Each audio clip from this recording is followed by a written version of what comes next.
അതായത് പെരിയാറിൽ മാലിന്യം ഒഴുക്കിയ കമ്പനിക്കെതിരെ കേസെടുത്ത പോലീസ്.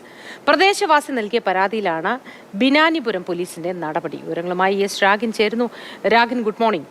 തുടക്കം മുതൽ എല്ലാവരും ആരോപിച്ചതാണ് ചുറ്റുപാടുമുള്ള വ്യവസായശാലകളിൽ നിന്നും രാസമാലിന്യങ്ങൾ അടക്കമുള്ളവ പെരിയാറിലേക്ക് ഒഴുക്കുന്നു എന്നത് സംബന്ധിച്ച്. പക്ഷേ അപ്പോഴും മലിനീകരണ നിയന്ത്രണ ബോർഡോ മറ്റേതെങ്കിലും ബന്ധപ്പെട്ട വകുപ്പുകളോ ഇക്കാര്യത്തിൽ ഒരു സ്ഥിരീകരണവും നൽകിയിരുന്നില്ല. ആ സാഹചര്യത്തിലാണ് ഇത്തരത്തിലൊരു കേസുണ്ടാവുന്നത്. എന്താണ് വിശദാംശങ്ങൾ?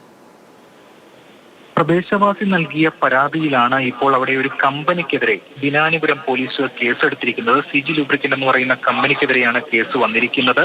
ഇതിൽ രണ്ട് വകുപ്പുകളാണ് പ്രധാനമായും വരിക. ഒന്ന്, ഈ പൊതു സ്രോതസ്സും ജലസ്രോതസ് മലിനമാക്കി, ഇതോടൊപ്പം തന്നെ ആരോഗ്യത്തിന് ഹാനികരമാകുന്ന വിധം കാര്യങ്ങൾ ചെയ്തു എന്ന രണ്ട് കാര്യങ്ങളാണ് പ്രധാനമായും വന്നിരിക്കുന്നത്. ഇതിൽ ബിനാനിപുരം പോലീസ് തുടർ നടപടി സ്വീകരിക്കും.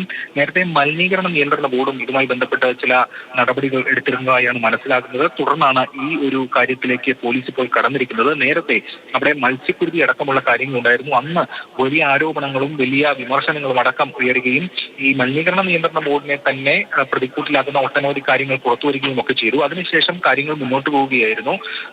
മാത്രമല്ല, റിപ്പോർട്ടുകളടക്കം അവിടെ മലിനമാക്കപ്പെട്ടിട്ടുണ്ട് പെരിയാർ എന്ന് സൂചിപ്പിച്ചിരുന്നു, കുഫോസിന്റെ അടക്കം റിപ്പോർട്ട്. അതിനൊക്കെ ശേഷം ഈ കഴിഞ്ഞ ദിവസങ്ങളിലാണ് വീണ്ടും ഈ നിറവ്യത്യാസം കാണുകയും അത്തരം ചില കാര്യങ്ങൾ ഉണ്ടാവുകയും ചെയ്തത്. ഇതിന്റെ അടിസ്ഥാനത്തിൽ ഇപ്പോഴുണ്ടായ സംഭവത്തിലാണ് ഈ കേസ് എന്താണ് മനസ്സിലാകുന്നത്. എന്തായാലും തുടർ നടപടി സ്വീകരിക്കുമെന്ന് ബിനാനിപുരം പോലീസ് വ്യക്തമാക്കിയിട്ടുണ്ട്. ഇതിൽ കൂടുതൽ തെളിവുകളും മറ്റു കാര്യങ്ങളും ഒക്കെ ശേഖരിച്ച് നടപടിക്രമങ്ങളുമായി മുന്നോട്ട് പോകുമെന്നാണ് അറിയാൻ കഴിയുന്നത്. എന്തായാലും സൂചിപ്പിച്ചതുപോലെ ഈ പെരിയാറിൽ ഇത്തരത്തിലുള്ള മാലിന്യമാക്കുന്ന നടപടി അത് മത്സ്യങ്ങൾക്ക് മാത്രമല്ല, അതോടൊപ്പം തന്നെ തീരപ്രദേശത്ത് താമസിക്കുന്നവർക്കൊക്കെ ആശങ്ക ജനിപ്പിക്കുന്ന ഒരു കാര്യമാണ്. രാഗൻ, ആദ്യം ഈ പെരിയാറിൽ കൂട്ടത്തോടെ മീനുകൾ ചത്തുപൊങ്ങിയ ആ സംഭവത്തെ തുടർന്ന് അന്വേഷണവും അതുമായി ബന്ധപ്പെട്ട റിപ്പോർട്ട് സമർപ്പിക്കലും ഒക്കെ ഉണ്ടായല്ലോ. ആ സന്ദർഭത്തിൽ ഈ വ്യവസായശാലകളിൽ എന്തെങ്കിലും തരത്തിലുള്ള അന്വേഷണം ഇത് സംബന്ധിച്ചുണ്ടായിരുന്നോ?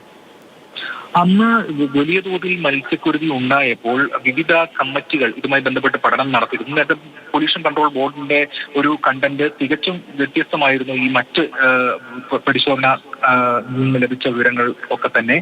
അതുകൊണ്ട് അതിനുശേഷം ഏറ്റവും ഒടുവിൽ കുഫോസിന്റെ റിപ്പോർട്ടാണ് ഇതിൽ ഒരു പ്രധാനമായി വന്നത്. അതിൽ വളരെ വ്യക്തമായി തന്നെ കാര്യങ്ങൾ പറയുന്നുണ്ട്. ഇത് മലിനമാക്കപ്പെട്ടിട്ടുണ്ട്, രാസമാലിന്യം ഉണ്ടായിട്ടുണ്ട് എന്ന്. അതിന്റെ അടിസ്ഥാനത്തിൽ ഇനി തുടർ നടപടികൾ സർക്കാർ ആ നിലയിൽ എടുക്കേണ്ടതായിട്ടുണ്ട്.